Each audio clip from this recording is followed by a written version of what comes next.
And so when I found out that he was signing on to play the narrator in the remake and that I was going to get to work with him and meet with him, I kind of lost my mind.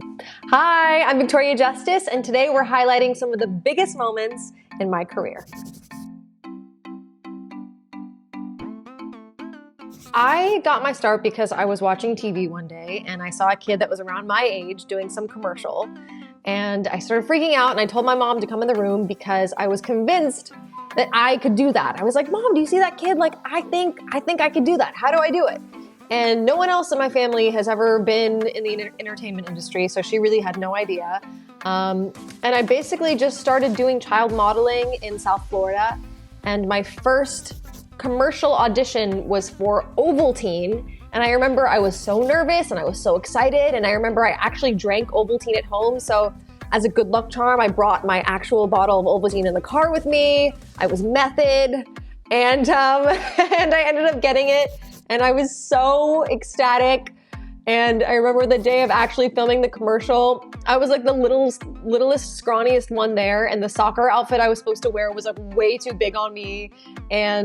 But I was just in heaven. Like, I loved it. I knew from that day, I was like, okay, this is cool. I could do this. So just quickly, some backstory, I guess. I had been watching Zoey 101. It was on TV. I was watching the first season. And I remember thinking, like, this is the coolest show ever. I would love to be on a show like this. They're like filming by the beach. You're working with kids your own age. It looks like so much fun. And then a few weeks later, I got a casting call for an audition for the new roommate for season 2. I don't know if I actually even thought that there was a chance that I would actually get it, because I think I was a lot younger than everyone else, but I worked really hard on my audition, and I felt pretty good about it, and I ended up getting the part, and I was just thrilled. It was like the highlight of my life. It was like my dreams were coming true. And funnily enough, I actually already kind of knew Alexa Nikolas because my mom was friends with her mom and her brother back in the day. So there were like baby pictures of us together. So the whole thing was just pretty bizarre, but I was so excited. I think occasionally we would have Zoey 101 viewing parties. I don't remember exactly. I don't think it was like I would religiously sit down and watch it every week. I think sometimes for me, it's always been I've always been a little self-conscious about watching myself. Even to this day, I still feel that way. I don't know. I don't know if I'll ever get over it. I have so many fun memories from the Victorious days. Those were great days and really good times. Gosh, I mean, just the whole dynamic was so much fun. It was just sort of a surreal experience. We filmed in Hollywood at Nick on Sunset, which is no longer there. Tear, I'm so sad. But which was located at Sunset and Vine. And I just remember every day, like, my mom would drive me to work, but like I didn't have my license, pulling into the parking lot and stepping out of the parking lot and seeing the huge billboard for Victorious with all of our faces on it, and then looking to the left and seeing the Hollywood sign, and just filming at such an iconic location was so crazy. And then it just felt like we were in our own little bubble every day being on this soundstage, and all of our dressing rooms being next to each other somewhat. I remember it was Avon and I were next to each other, and Daniela was on the same side as us. And then below us was the green room where we would all have lunch and hang out. And like watch TV and stuff and like have snacks. And then Liz and Ari and Leon and Matt were all on the other side, and the schoolroom was on the other side, and then our set was kind of in the middle. And it was just so much fun. I have so many great memories of like me and Avon hanging out in his dressing room, and Leon and I hanging out, and like, you know, him playing guitar, and all of us kind of just like hanging out and joking around, and so many good memories. I don't know, like, so many memories of us in dance rehearsal together, just learning this choreography. The Jackson 5 number particularly stands out to me because it was like just like such an iconic song to be able to recreate, and for all of us to do that together was unreal for all of us, and we had a lot of fun doing that. There are so many memories. There are so many memories like where we would film late into the night, and we would just all get like loopy and delirious because we've been working so many hours. And it's just like it's like that summer camp when you're with your friends kind of feeling, and things just get like crazy and wild, and you forget that you're there filming a TV show. It just feels like you're hanging out with your friends. Yeah, lots of really, really, really great memories. Makes me smile. It's nice to think about it. Oh gosh, I think when I co-hosted the Teen Choice Awards with John Cena, that was really cool. I was so nervous. I was very nervous. Like I kind of had to be talked into doing that one. I was like, I don't know if I can do it. Like, this is a lot. But it ended up being really fun, and I'm really glad that I did it. And just, watching that show for so many years and then co-hosting it was a nice little bucket list, cute moment. So I enjoyed that. What was really fun to film was the Beggin' on Your Knees music video. We got to film that at the Santa Monica Pier.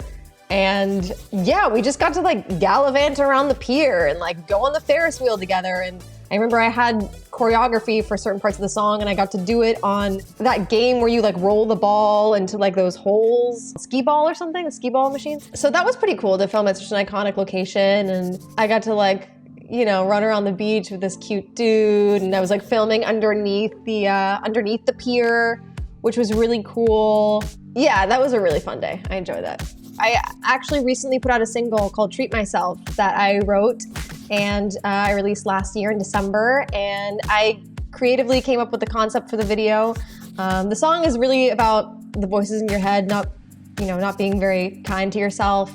And so I had this idea of being like with myself in the video, there being two of me.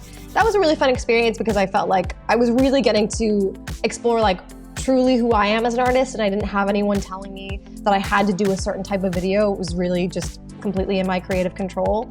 And so I'm very proud of that video and that song, and it was very cool to do.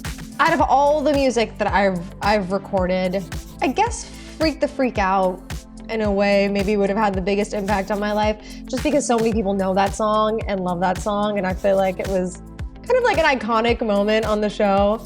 And it's just like such a fun, cute little song. And I have a little like plaque in my house of like when it went gold, and it was really cute. So that was a good one. But the one that means the most to me, man, I don't know. I'm excited for music that I've written that I am getting ready to put out that I think is gonna show a different side of me that I'm excited for people to hear.